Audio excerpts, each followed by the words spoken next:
So now I want to cover a very important topic called Greatest Common Divisor or GCD. And what exactly is that? So the GCD or Greatest Common Divisor of two non-zero integers, let's say a and b, is the largest positive integer that divide both numbers without leaving any sort of remainder. Okay, so that's what a GCD is. It's a fundamental concept here in number theory and many practical applications over computer science, including simplifying fractions, solving problems in cryptography, breaking code, things like that. So GCD is a very important concept, and that's why I wanted to cover this. And even in algorithmic questions in interviews and stuff like that, GCD is one of those things that they might ask. So that is the main motivation here. Um, so again, what exactly is GCD? So GCD of two non-zero integers is the largest positive integer that divides both numbers without leaving a remainder. So uh, we have we have two numbers here, 8 and 4. And if I ask you, oh, what is the GCD? Usually is represented by GCD like this, bracket 8 comma 4. So what is the GCD of this? The answer is 4. The reason is 4 divides 8 without leaving any remainder. 4 divides 4 without leaving any remainder. So that's why GCD of 8 and 4 is 4. So that's the example part. I hope you understand that. Now I want to cover how you can notify or how you can symbolically display GCD, right? So we usually display GCD as GCD of two non-zero integers a comma b like this, okay? And let's say the answer of GCD is D. Let's say our greatest common divisor, we're denoting it by D. So we can write um, this above equation as D A and also D B. Okay, what this means is that D divides A without leaving any remainder. So this is sort of like a division symbol here. So D divides A without leaving any remainder. D divides B without leaving any remainder as well. Okay, so that's the notation of GCD. I want to quickly cover some properties of GCD. If when we say, let's say properties of GCD, okay? So I'm gonna do first one. If we denote our GCD by D, so let's say D equals GCD A comma B.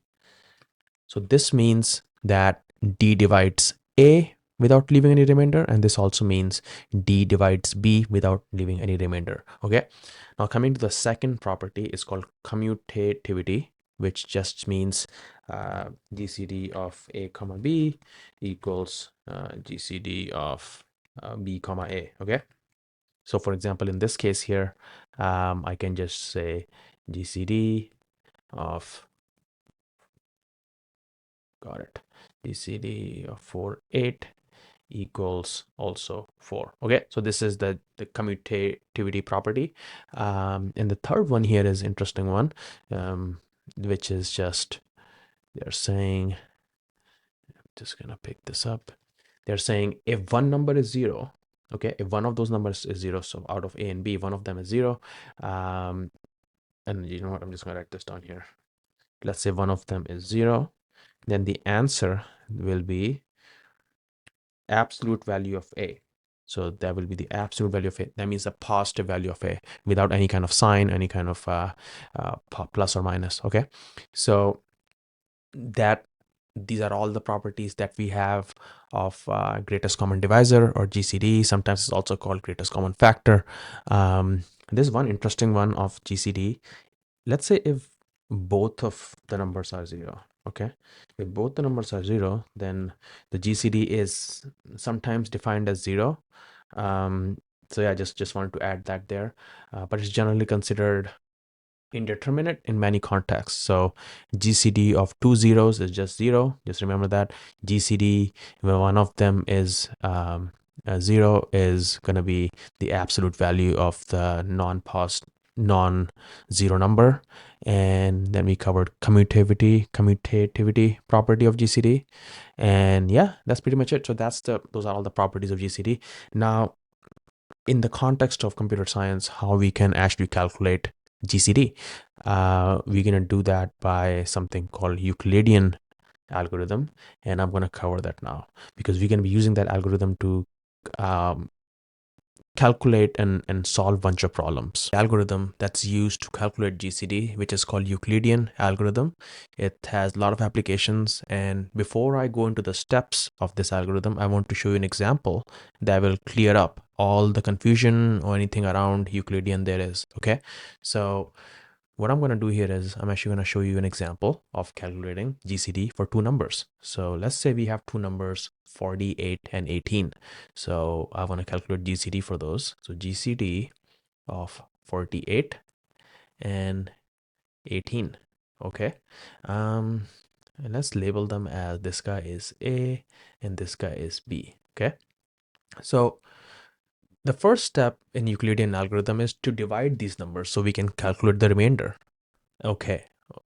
The first thing is to calculate the remainder. How do you calculate remainder? You divide something by something, and whatever is left is the remainder, right?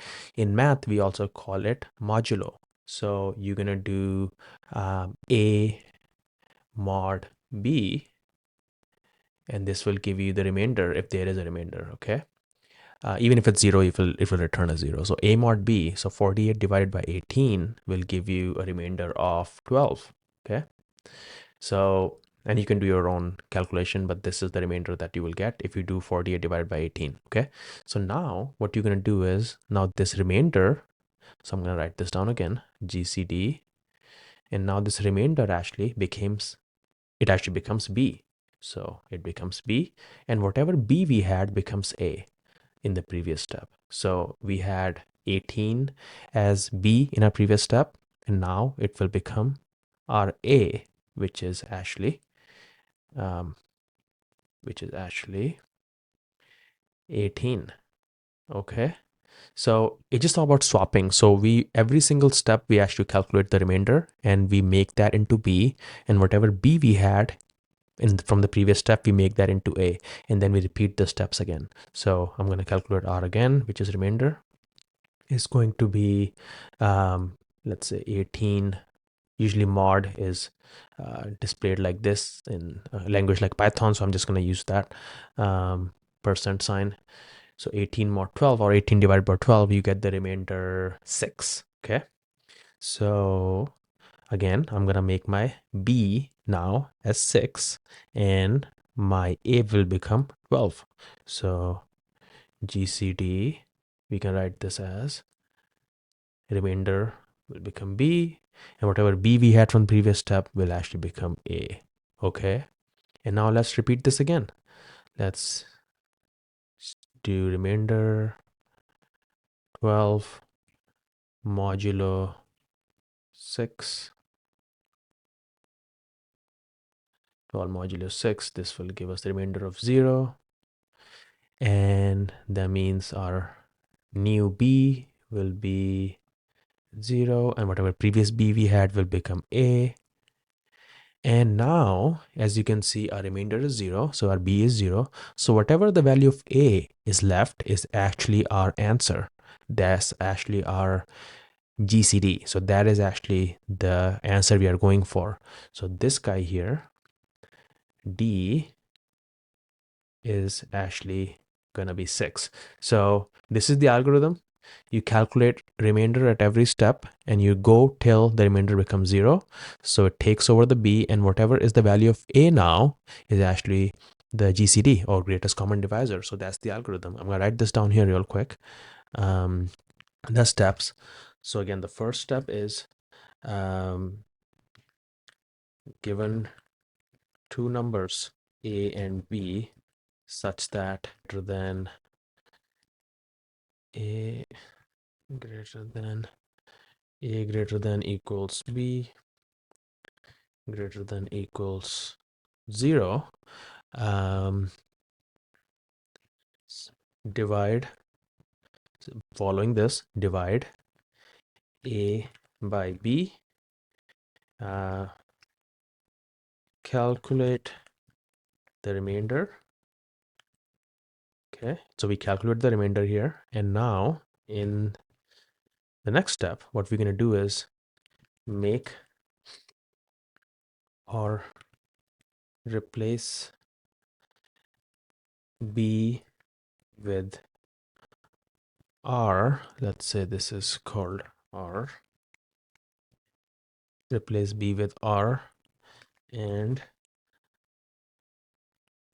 replace A with previous B or old B. Okay, so hopefully this makes sense, right? We did this here.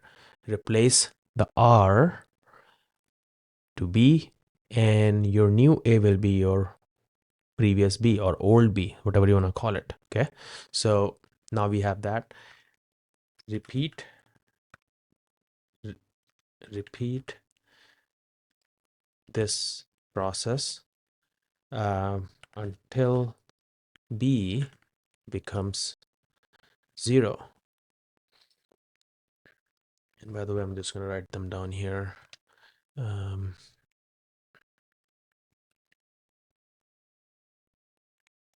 Okay, repeat this process until B becomes 0, and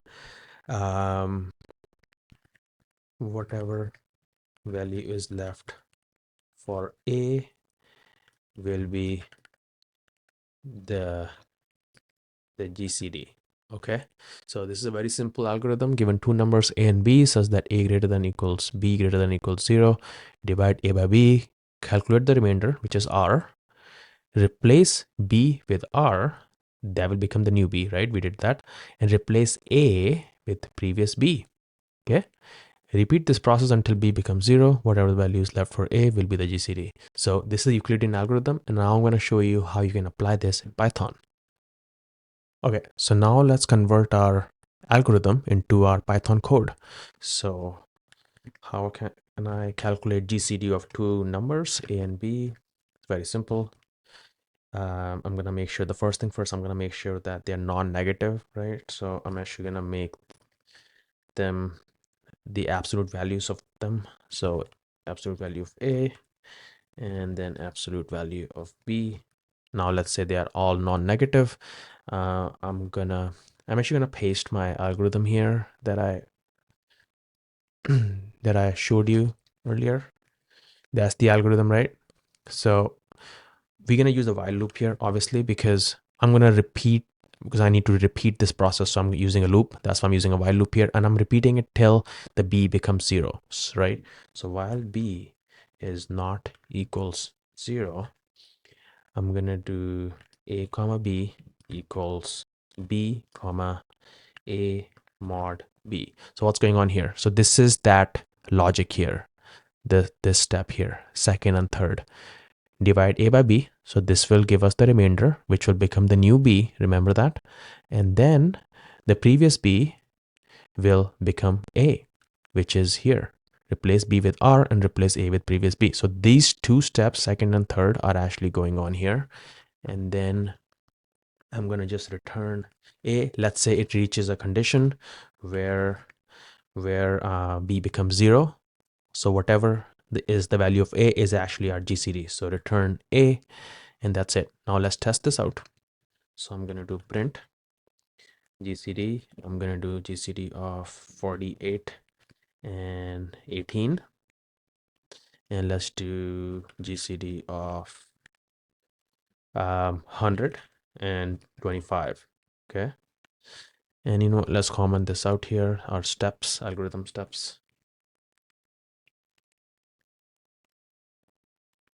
And let's run this.